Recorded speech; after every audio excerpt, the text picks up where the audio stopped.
I tried to set the camera up with a shot on some of my farmland. I guess I can call it farmland. It's mostly a pine thicket that I've been able to clear somewhat in an effort to put in a few pecan and walnut groves.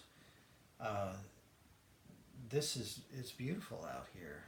It's wild. It's a struggle, but um, it it's one of the things that makes me think about God, and that's why I wanted this setting. I even thought about going outside to film this particular video, but I'm stopped up because there's so much ragweed in the air. So nature can be beautiful and also merciless. So I'm indoors today.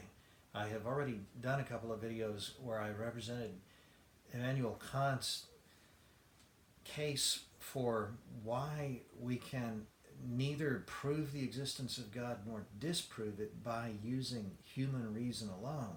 Now, Kant was talking, of course, about logic, about um, understanding based on uh, basic, you could say almost mathematical principles, the axioms at the foundation of our understanding. And we talked about the antinomies and how those are mutually contradictory if you track them all the way down to the foundation. That's very interesting stuff, but I feel that it's a mistake to contrast too sharply between reason and feeling. And that's a large part of what this video is going to be about. I don't think that feeling is irrational. It's not logical, but a lot of times, if you have a feeling, for instance, that somebody's just not trustworthy, and you're asked, well, why did you suspect him? I just had a bad feeling. Well, if you really considered it a long time, you could say, well, he keeps bad company. I know that guy that he hangs around with is untrustworthy. I heard him whispering at the wrong moment.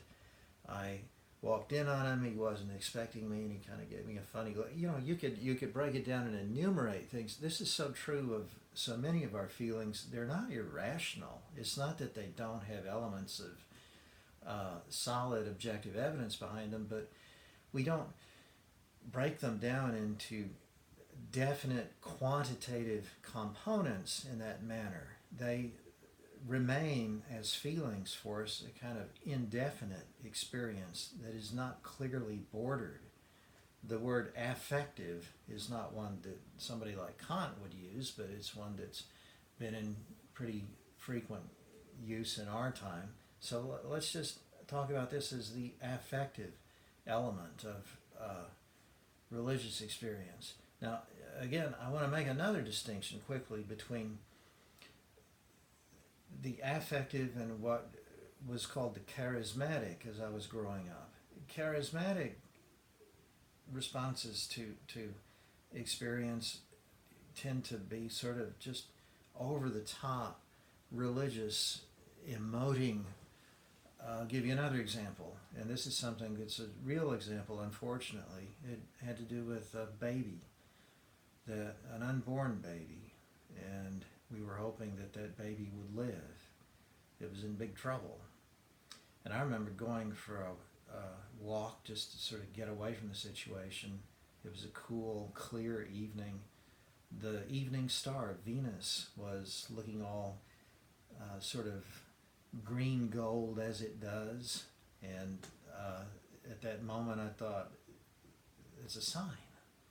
It's God telling me that everything's going to be all right. I felt such peace when I looked up into the western sky and saw Venus there. And the baby died. What do you do with experiences like that, where you feel something higher is speaking to you, and you interpret it as a ground of optimism, and it doesn't turn out that. Of course, I know that could be spun to mean, well, God's taking the little one to be with him. All right, I don't want to get into that tennis match of how we interpret good and bad. I'm talking about feelings that have a kind of objectivity to them. And specifically, if I better keep to my notes here, I'm going to run out of time.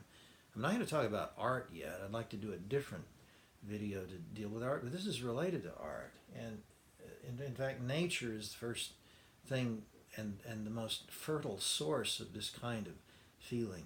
Nature, well, I was just mentioning, looking up at Venus. Quite often throughout human history, maybe the first thing that people will talk about is the stars when they discuss having just an intuition that some wise, benevolent force is guiding the universe. In Cicero's De Natura Deorum, concerning the nature of the gods, he delivers through the mouth of the Stoic Balbus a speech where Balbus talks at great length about how the fixed stars are moving in perfect synchronicity, and then the wandering planets are intricately orchestrated and all that. Of course, we look at all of that now as mechanism. We've taken the indefinite experience and we've turned it into something very definite using mathematics and more modern techniques of measurement. We've been able to crack the code. So we have taken the mystery out of nature and we now understand it as very mechanistic. Of course, nature operates efficiently and on a plan. There's a kind of Darwinian razor that cuts away things that don't stay on the plan.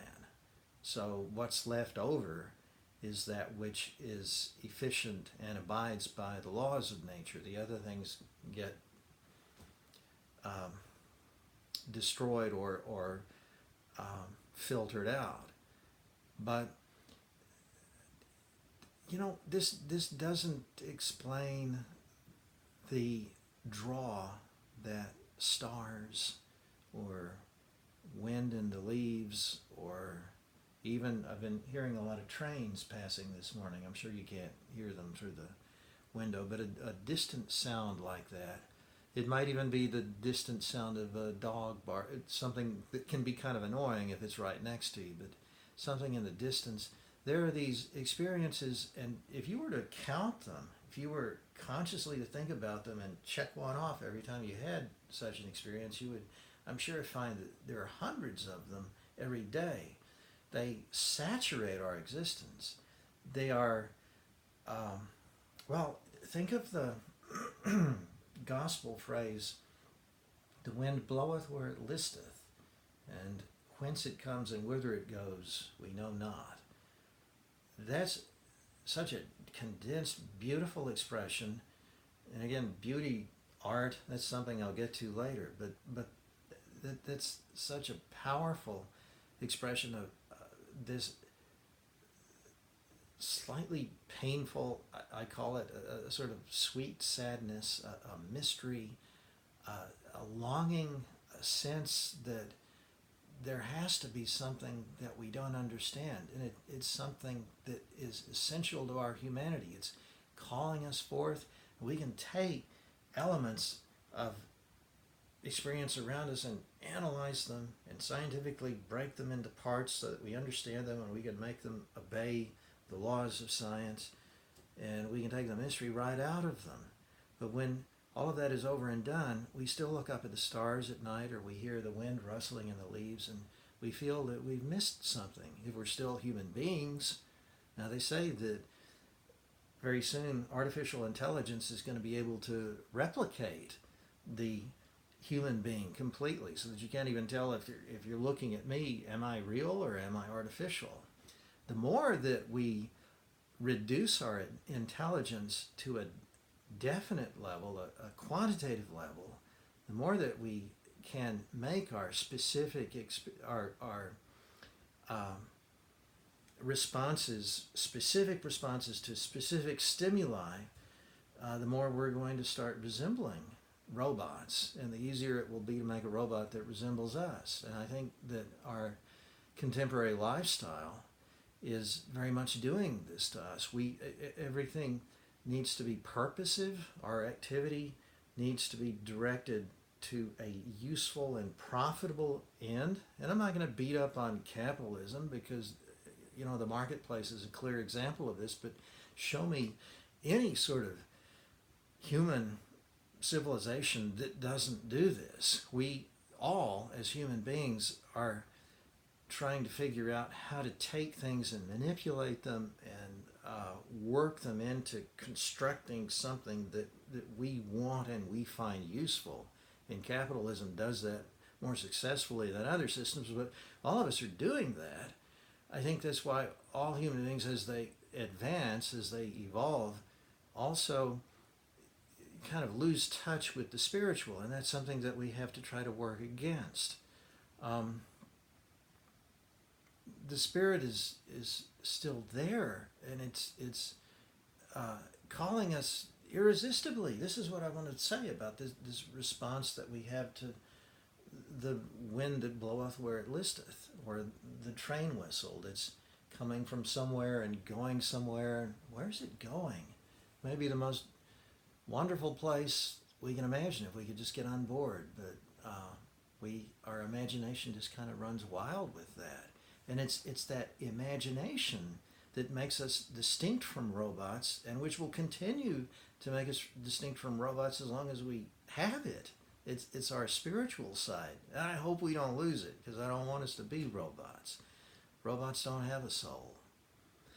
But these experiences are not culturally conditioned. They're not something that we've learned by how we were brought up. They're as irresistible as drawing your hand back from a hot stove, or shivering if cold water runs down your back.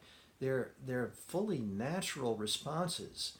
And no, I don't think they're primitive instinct that's been programmed into us by life on the savannah before we discovered clothes.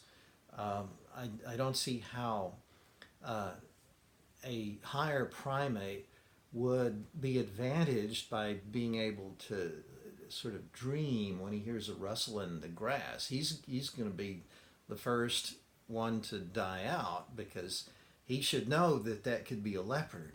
And instead he's thinking, oh, listen to the wind. That makes me think of something beyond this life. And he's gone. That doesn't make any sense.